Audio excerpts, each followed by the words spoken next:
வணக்கம். வாழ்க வளமுடன், வாழ்க வையகம். வையத்து மாந்தர் அனைவரும் வாழ்வாங்கு வாழ்ந்து வளமாக நலமாக சுகமாக வாழணும்னு வாழ்த்துறோங்க. இன்னைக்கு பிள்ளையாரப்பன் என்ன சொல்ல போகிறாரு பார்க்கலாமா? இங்கேருந்து எடுத்து பார்ப்போமே.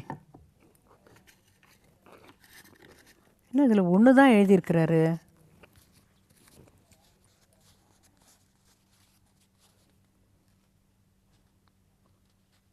என்னங்க இது?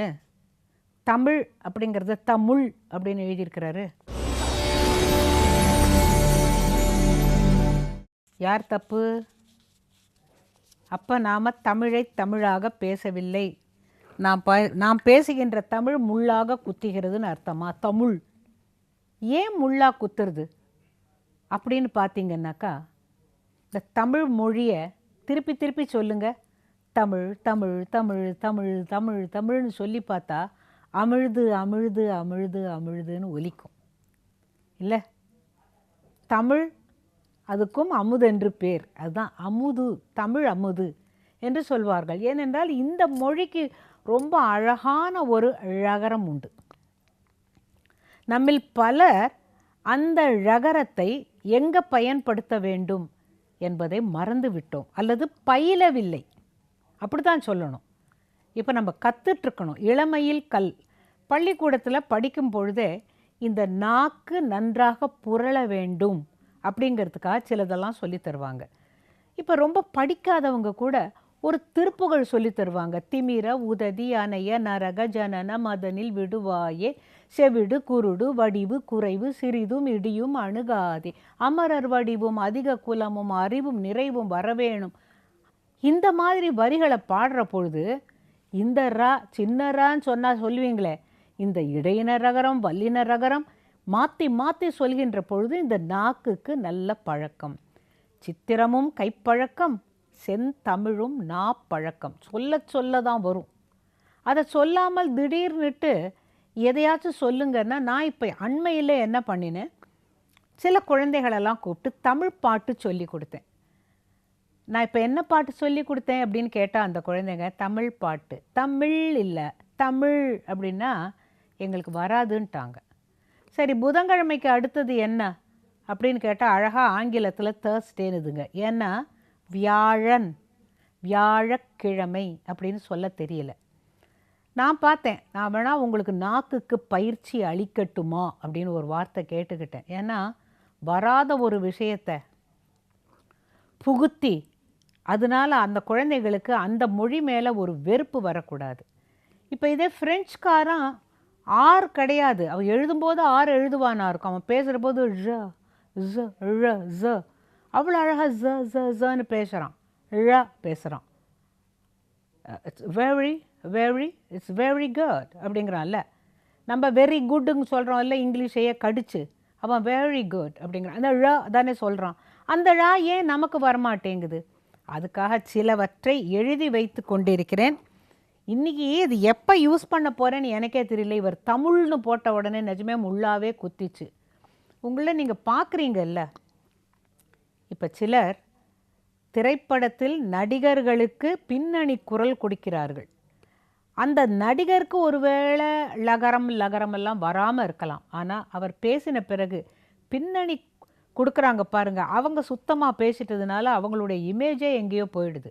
இதுதான். ஆக உங்களுடைய வலிமையாக எது இருக்க வேண்டும்? நீங்கள் பேசுகின்ற உங்களுடைய தாய்மொழி. தமிழன், தமிழ் என்று சொல்கிற பொழுது ஒரு பெருமை வரணும். தமிழ் அப்படின்னு சொல்லக்கூடாது. இப்போ நான் எழுதி வச்சுருக்கிறதெல்லாம் சொல்கிறேன் பாருங்களேன். இப்போ ரகரம் வரதுக்காக ஒரு கந்தர் அனுபூதி எங்களுக்கெல்லாம் சொல்லி கொடுத்தாங்க. உருவாய் அருவாய் உளதாய் இலதாய் மறுவாய் மலராய் மணியாய் ஒளியாய் கருவாய் உயிராய் கதியாய் விதியாய் குருவாய் வருவாய் அருள்வாய் குகனே. எத்தனை இடத்துல ரா ரா ரூ ரூ ரூன்னு வருது பார்த்தீங்களா? இந்த பாடல்களெல்லாம் படிக்கின்ற பொழுது நம்மளை அறியாமல் இந்த நாக்கு பிறழும். இந்த நாக்கு ஒழுங்காக உருண்டால்தான் வார்த்தைகள் முத்து முத்தாக வரும். இப்போது இந்த ழகரம் பையில் இதை நான் ஏற்கனவே சொல்லியிருப்பேன். வாழைத் தோட்டத்திலே மூ உழக்கு ஆழாக்கு உழக்கு நெல்லுக்கு. இருங்க, நீங்கள் பாட்டு சொல்லிகிட்டே போகாதீங்க, நாங்கள் எழுதிக்கிறோம் அப்படிங்கிறீங்களா? ஒரு பேப்பர் எடுத்துக்கங்க, ஒரு பேனா எடுத்துக்கங்க. நான் சொல்கிறத முடிஞ்ச வரைக்கும் இன்னொருத்தர் உங்களுடைய தமிழில் குறை பார்க்க முடியாதபடி நீங்கள் உங்களை திருத்தி கொள்ள முடியும். நான் சொல்கிறத எழுதிக்கங்க. ஓர் வாழை தோட்டத்திலே, ஓர் வாழை தோட்டத்திலே மூவுழக்கு ஆழாக்கு உழக்கு. இதெல்லாம் அளவை, முகத்தல் அளவை. மூவுழக்கு ஆழாக்கு உழக்கு நெல்லுக்கு 7777 அழுகல் வாழைப்பழங்கள். அவ்வளோதான். இதில் எத்தனை ழகரம் வருது பார்த்தீங்களா? உண்மையில் பார்க்க போனால் 7777 ழகரம் வருது அதில். அதை நீங்கள் சொல்ல சொல்ல சொல்ல வந்துடும். எழுதி பாருங்கள். முதல்ல சொல்லும்போது வாழை தோட்டத்தில் மூவழக்கு ஆழாக்கு உழக்கு நெல்லுக்கு 7777 அழுக வாழைப்பழம் அப்படின்னு சொல்லிடலாம். சொன்னால் பரவாயில்லை. இது சரியாக வருகின்ற வரைக்கும் உங்களுடைய நாக்குக்கு பயிற்சி அளிக்க வேண்டும். சொல்லுவாங்கல்ல, வழியில் வாழைப்பழத்தோல் சறுக்கி குழந்தை வேலு கீழே வழுக்கி விழுந்தான். இதுலேயும் எத்தனை ழகரம் பாருங்கள். உண்மையிலே யாரும் வழுக்கியெல்லாம் விழ வேண்டாம், நல்லா நிலையாக நிற்கலாம். ஆனால் தமிழில் நீங்கள் நிலையாக நிற்க வேண்டாமா? தமிழில் வழுக்கி நம்ம சில பேர் சொல்லுவாங்க, இந்த பழுப்பில் தண்ணி வருதும்பாங்க. பழுப்பு இல்லை, அது பைப்பை பழுப்பு அப்படிம்பாங்க. என்எஸ் கிருஷ்ணன் ஒரு நடிகர் இருந்தார். அவர் சொல்வார், ஏன்பா பைப்பை நீ பழுப்புங்கிற, ஆனால் ஜலதோஷம் பிடிச்சிருங்கிறத ஜல்ப் அப்படிங்கிறிய, அங்கே எங்கேருந்து ஜா வந்துச்சு? சளி பிடிச்சிருக்குன்னு சொல்ல வேண்டியதானே, ஜல்ப் பிடிச்சிக்கிச்சின்னு சொல்கிறியே அப்படிம்பாங்க. நாம் தான் தமிழை எங்கேயோ மாற்றி முள்ளு குத்துற அளவுக்கு மாற்றிட்டோம். இப்போது தமிழறிந்தாரின் நல்வாழ்வே தமிழின் நல்வாழ்வாகும். இங்கேயும் ழகரம் பாருங்கள். இதெல்லாம் கேட்க எவ்வளவு இனிமையாக இருக்குது. இந்த ழகரத்திற்கு இன்னொரு பாடலும் இருக்குது. வேழமொத்த அழகன் கழல் ஒலிக்க வந்தான், யாழில் ஏழிசை பழகும் அழகி எழிலில் மயங்கி வாழின் இவளுடன் வாழ்வேன் என்றான். குயிலினும் குரல் இனியாள் குழல் அசைய எழுந்தாள், வாழையடி வாழையாக வாழ்தல் இனிது என்றாள். இந்த மாதிரி தமிழ் கவிதைகளை படிக்கின்ற பொழுது நமக்கே நாக்கில் அதை சுத்தமாக சொன்னாதான் அதோட அர்த்தம் புரியும், அருமை தெரியும்னு.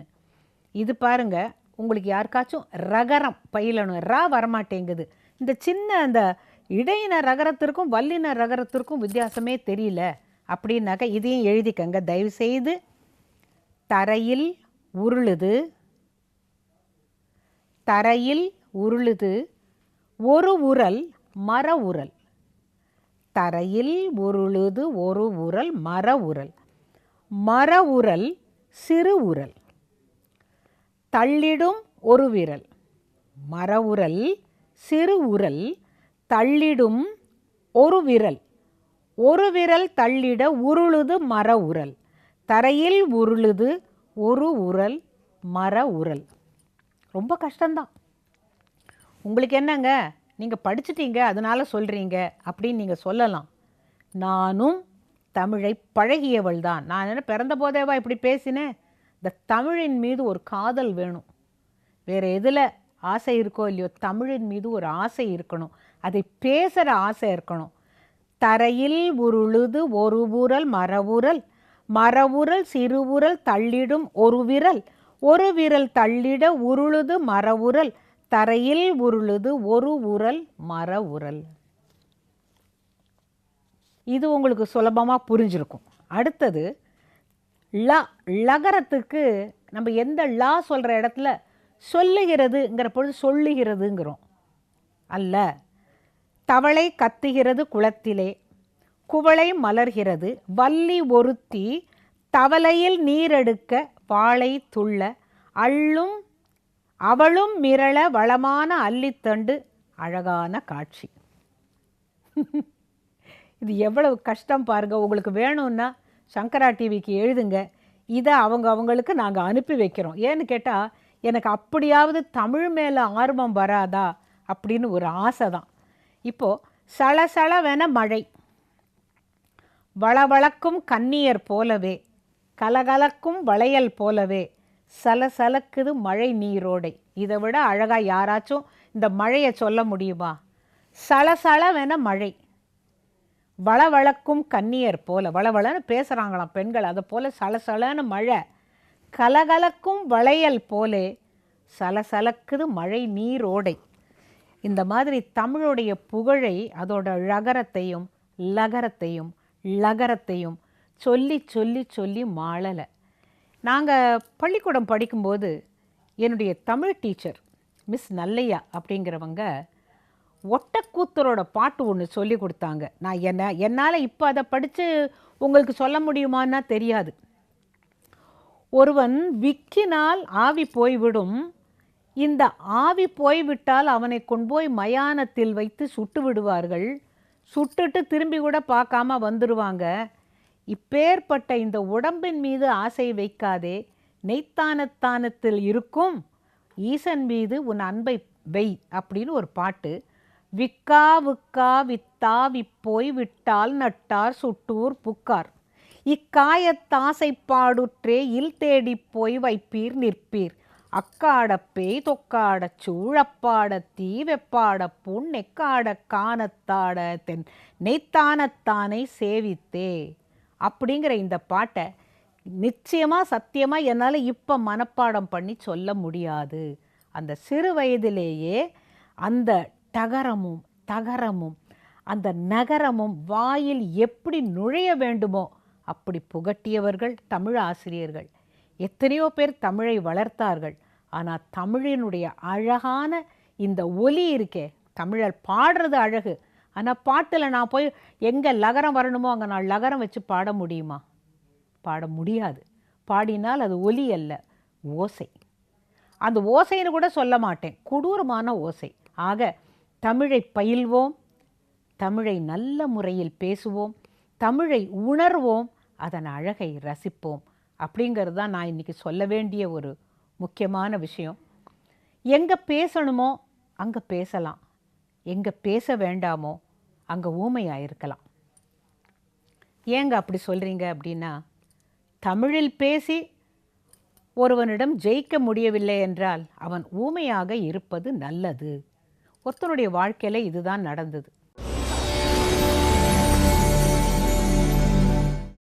ஒருத்தன் என்ன பண்ணினான், ஒரு ஊர்லேருந்து இன்னொரு ஊருக்கு போனான். குதிரையெல்லாம் அழைச்சிக்கிட்டு போனான். இவன் குதிரையில் போனான். இந்த மற்ற குதிரையெல்லாம் கட்டி வச்சுட்டு இந்த குதிரையை கொஞ்சம் அப்படி புல் மேய விட்டுட்டு அவன் பாட்டு உட்காந்து கட்டுச்சோறுன்னு ஒன்று உண்டு. அந்த காலத்தில் கட்டுச்சோறுனா இப்போல்லாம் நம்ம ஃபோனில் எங்கேயோ நம்பர் சொன்னாக்கா மோட்டர் சைக்கிளில் சாப்பாடு வருது இல்லை, அது இல்லை. வீட்டில் அம்மா நல்ல குழம்பு சாதம் எல்லாத்தையும் போட்டு நல்லா கலந்து அதை ஒரு பாத்திரத்தில் வச்சு மூடி, தொட்டுக்க வெஞ்சனம் அப்படிம்பாங்க. இந்த தொட்டுக்கடை சாப்பிட்றதுக்கு பேர் வெஞ்சனம்னு பேர். ஏதோ ஒரு ஒரு சுண்டைக்காய் வத்தலோ மணத்தக்காளிக்காய் வத்தலோ வச்சு கொடுப்பாங்க. அதை இவன் மூட்டை கட்டிக்கிட்டு வெளியூர் போய் அந்த ஊருக்கு போன பிறகு தான் சாப்பிடுவான். வழியில் எங்கேயும் சாப்பாட்டு கடையெல்லாம் கிடையாது இல்லை. அவன் அப்படி கட்டு சோத்து மூட்டையை பிரிச்சுட்டு அங்கே இருக்கிற குளத்தில் கை கால் கழுவிட்டு வந்து சாப்பிட்றான். அப்போ இன்னொருத்தன் அங்கேருந்து வந்து அவனுடைய குதிரையை மரத்தில் கட்டினான். அப்போ இவன் சொன்னான், அண்ணே உங்கள் குதிரையை அங்கே கட்டாதீங்க, ஏன்னா என் குதிரை பொல்லாத குதிரை, அது வந்து இதை உதச்சிடும், அது குதிரை தானே தவிர கழுதை விட மோசமாக உதைக்கும், அங்கே கட்டாதீங்கன்னு. நீ என்ன சொல்கிறது, நீ உன் குதிரையை அவுத்து விட்டுருக்க, நான் அவுத்து விடுறேன்னு சொல்லிட்டு அவனுடைய குதிரையை அவுத்து விட்டான். அந்த குதிரை சும்மா இல்லாமல் இந்த குதிரை கிட்ட வரவும் இந்த குதிரை வழக்கம் போல் இவன் சொன்னது மாதிரியே நல்லா ஒத்தான்னு உதச்சி அந்த குதிரையை தள்ளி விட்டுடுச்சு.